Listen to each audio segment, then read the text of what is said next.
Hey everybody, this is the Universe with the Potmen Chronicles, and today on our show we have a nice local artist. Her name is Moonchild. Hello, how are you? I'm good, how are you? Pretty good. Was it easy finding the place? It was pretty easy, that Google Maps got me right here. Thank you, satellite. Well, I mean, I need them for YouTube, so. So, a little bit about the Potmen Chronicles. What we like to do is just sit down, have a conversation about the artist, smoke a J. If you don't smoke weed, I smoke weed. Oh, I smoke all the weed, don't worry. That's good. All the weed. Perfect. No problem. Yeah. That's good. Well, then, welcome to the Potmen Chronicles. Let's dive a little bit into it. What brought you into the EDM scene?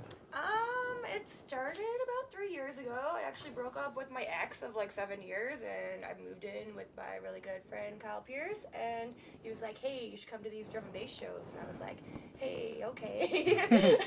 And then I fell in love with drum and bass. Nice. So he was like, it's like the cornerstone, basically. Basically, he projected it all. What? That's actually really good then. I mean, sometimes it's hard to find that cornerstone, right? Oh, totally. And I was really lucky. I came in. There was like these 10 guys. We were Forward Sound at the time, and we found each other, and they showed us good music, and it was pretty cool. That's awesome. Yeah, I mean, the moment you're around good people, everything just starts to fall into place, Yeah, right? Totally. It's like pieces to a puzzle that you never knew existed. Yeah. So, what would you say? What would you say created your name, Moonchild? Moonchild? I was kind of calling myself Moonchild before I was even a DJ. It was me being a Cancer and kind of ruled by the moon and everything. Just kind of brought that all together. That makes then sense. I just embodied it. Became the Moonchild. So basically it was like the perfect stage name for you. Yeah. How would you say that you evolved into the music that you play now? Because everybody has their own kind of like sound to their music. It's either like method to the madness or just madness in general. I've always been pretty focused on bringing like emotion back into it. I guess as a female in this scene, I feel like a lot of it like just gets kind of crazy, and I've always wanted to bring that emotion and that feeling back into the music. Yeah. So that's actually perfect. I mean, that's the best way to have somebody understand your music is through feeling it. Because, I mean, lyrics are one thing, but if you actually fully understand the artist just by hearing the music that they create, it's a whole new level, to be honest. When did you start? Like, what was your beginning in the DJ scene like? You said... I moved out to Vancouver kind of on a whim. I was like, yeah, I'm going to live in Vancouver with my buddy Kyle and another buddy of mine, Matt. And they were both DJing at the time, and I'd been listening to drum and bass and really liked it, and I was like, God, I just need to DJ. Like, I just need to do this. So I moved out there, and within like 2 weeks, I was DJing, and then I was getting booked for shows, which I really wasn't even ready for. But I was like, yeah, I'm a DJ, right? That's perfect. Well, I mean, what is it? It's better to be thrown to the wolves than like treated like a sheep, I guess. I threw myself to the wolves. Yeah, that's good. Props, though. Yeah, I learned like so much really quickly. I had to, because I was like, fuck, like I just keep screwing up, and I really just need to do this. Stop train wrecking, Chelsea. That's actually hilarious. Would you say, like, you probably learned a lot from just those two? Have you learned anything from other artists, or has it just been strictly those two your whole time in the scene? No, a lot of people in the local Calgary scene, in I guess like the vibes and the things out in Vancouver, like the Vancouver really had like a different feel to it to me. So being out there and around those people and artists who really put their heart and soul and life dedicated towards the music. Yeah. And then like a lot of UK artists are kind of where my music comes from. And which UK artists? I guess like Dub Physics and Chillo and Amos. I really love their little podcast that they've been doing for the last year. They're like a riot to listen to. Yeah. Bread Brain really, really started things off. It's really hard. I know, it's all on the spot. You get to your computer and you're like, yeah, it's all right there. And then you try to like list things off in your head and you're like, oh shit. Oh. That's okay. I get the same. I'll be like trying to list my favorite bands and you'll just see me just stare off into space. It's like, all right, if you just hold this pose for a minute, he'll say something. I know he will. He'll help you. He's not helping you. It's not about who you know or what you know. It's about how you know it, I guess. Except for those people that you know. Exactly. Yeah. That's good. So, have you played any like really big shows at all? I've played a lot of like, I guess I say I have a lot of variety. I network a lot, and I get out in the scene and like talk to a lot of people. So I get a lot of like bookings through word of mouth and. Oh, that's good. Yeah. That's definitely how I do it. And kind of like sporadic. I don't really have like a certain group. I have my own like God vibes that I'm always kind of like pushing, but that's all over the place too. It's a lot of work. It's a lot of work to like work on yourself and then keep all this other stuff going. It's good though. I mean, it must mean that you're like really good at self-progression though. Yeah. Learning every day. Would you say that like self-progression helped you through like a lot of the hardships in your life? Oh, definitely. Yeah, it is. Transformation, you just have to like decide that you don't like something or you need to change it, right? Yeah, that's true. That's very true. So, with that, I mean, do you have any moments that you'd like to share that like stick out where it helped you the most? Or even if music in any way helped you through like rough times in your life? Well, music has always been like a really fundamental thing in my life since I was like a teenager. Went through my emo stage. I think like everybody in the EDM, like hardstyle or any type of like seed that's like electronic dance music, we all like listen to metal at some point in time. I think so, totally. And yeah, my first I used to hang out in Didsbury. I was from Olds, and Didsbury is like 10 minutes away with all the little like punk kids.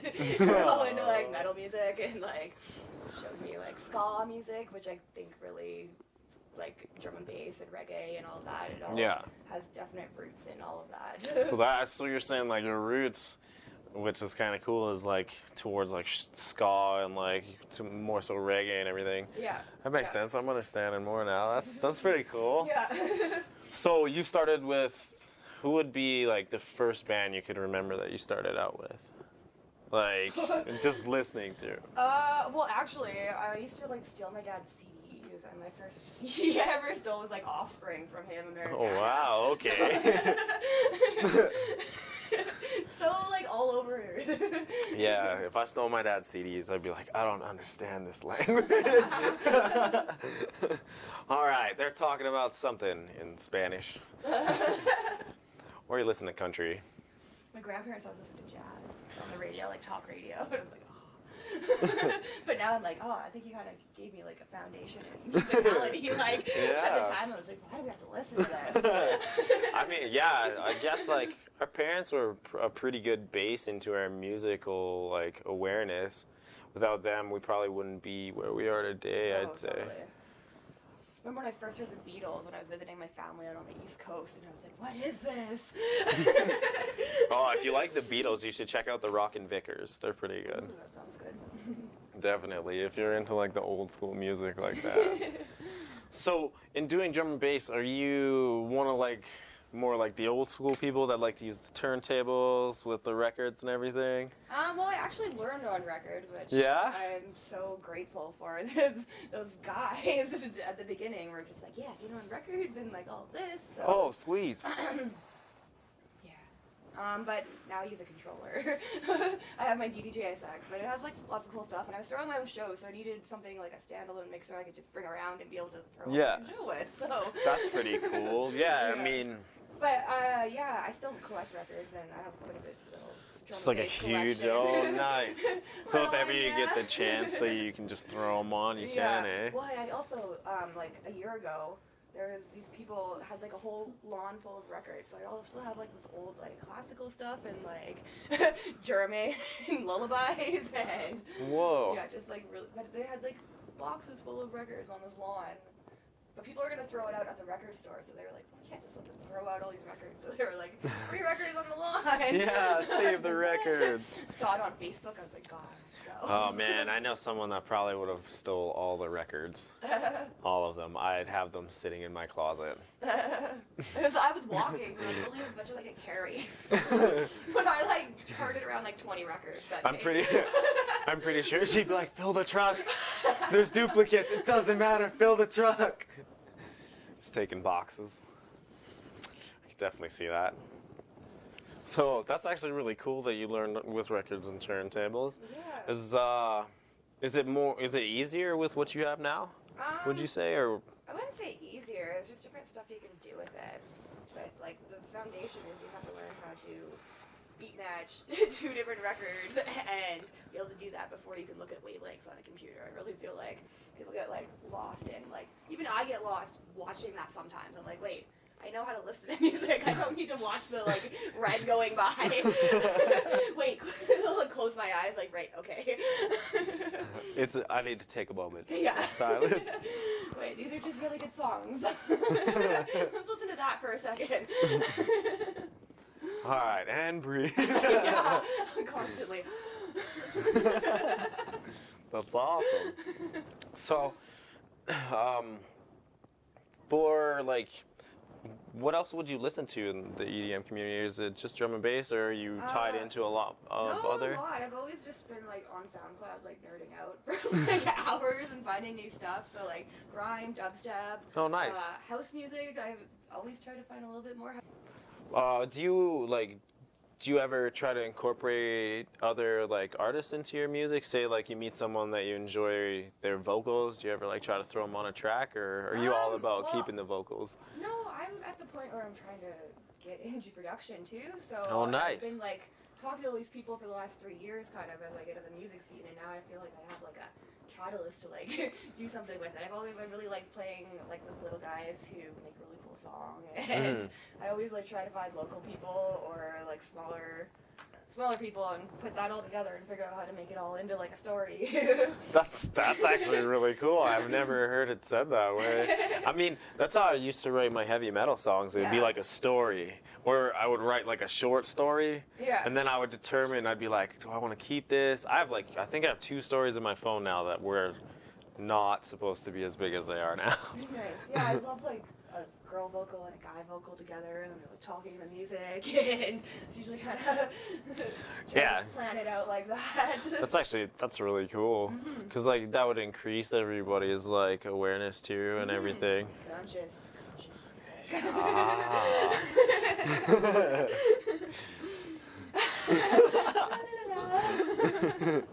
Yeah, no. But why not? You want people to listen to it. Exactly. You're gonna keep telling people to listen to it, so why not true. give them a message to it? Well, yeah. And everyone like feels differently about stuff too, so you never know what that song is gonna do to people. That's true. Yeah, it could touch people in like so many different ways. It could be like a crazy spirituality thing too. Yeah. There's definitely some people who play music like that, and like a lot of people who get booked at like little festivals and stuff. Like, feel that happening a lot more. That's actually really cool. I noticed that like a lot more people have like flocked to psytrance too. There's a lot of psytrance, which I personally don't understand, but I did listen to psytrance for a while, so it's the artists that we've had on the show, like I've heard their stuff and like I like their stuff. Yeah. I don't know what it is, but like I've branched out and like I've heard like famous people, I would say, and more so I like lean towards the locals because like it's just that heart feeling, you know? Yeah, totally. I know what you're saying. Like if you listen to a local person's music, it's more for what they feel at that point in time, and like it's just like listen to a blues musician. If he is sad when he's writing that song, it's like the best blues song you'll ever listen to. And if he's like happy, it's like it's there. You can feel like he's got a little bit of pain, but it's not as painful as when he's like putting his whole heart and soul in. So I mean, at the same time, Moonchild, easily you put your heart and soul into it. Yeah. That's awesome. Another cool thing, since you smoke weed, I get to ask these questions. I'm excited. All right, so basically what I like to ask is, in the beginning of your, I guess, Green debut, what was like your experience like? How old were you? I was like 17. I didn't have a lot of friends for a long time, and then I started hanging out with all these like potheads. The accepting kind. So first experience. I just remember the first time I did Blaze, and I like greened out and was like trying to crawl down a hallway. I don't really exactly remember the first time I actually smoked. Well, that was but a it was very definitely good a rebellious time. thing against my parents. Would you say like you're more of an indica person or sativa? I don't know really. I just like for different things. Well, like sativa's like a good like it's a daytime drug, right? Yeah. It's well, it's not a drug. It's weed. Sorry, everybody. It's for daytime use though, so it's like energy. So if you smoke a sativa during the day, you'll get all like full of energy, and then if you smoke an indica at night, it'll help you sleep. Probably more indica. I like to Mellow out. Oh yeah. a little bit. Especially if you're like really high strung after a long day, you come home Yeah. sativa, you're like, why? Okay, another one. 10 bowls in. I don't understand anymore. Do you like bongs, pipes, blunts, joints? What's your preference for your tools of the trade? I kind of like pipes, just like being able to like just keep smoking on it. That's true, yeah. I have a pipe named bong, actually. And that pipe's Nice. really deadly. I chose not to use that because, it's like two good hoots and you're just... Yeah, bongs really like Yeah. get you all at once. They're good. Yeah. You just need to like sit down and like watch. Actually, TV. oh no, my pipe, it's in the car. Oh no, it's a pipe named bong. No, nice. Yeah, that's why it's so good. Well, I want to thank you for coming on the show, and I also would like to ask you which bong you would like to smoke to leave the show. So we have Bane, Poison Ivy. Actually, if you like, I will grab the bong. So this is Poison Ivy.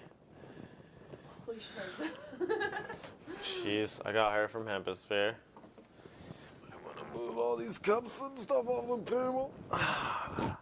All right. I also got, this is Bane. He is from Bongs and Such. The cool thing about Bane is this, he splits in half. That's his shotgun. Oh yeah, and then Supernova is from a shop that will remain nameless because I don't remember. Holy wow. Oh yeah, there's also Judgment, but I don't think. That's behind that. And she's also like she's not full of water or anything. No, she Supernova? Yeah. All right, Supernova it is. Just pull out all the bongs. It's fun because like I don't get to show these off very often. When people come over, they're like, Now the internet can see it. the interweb.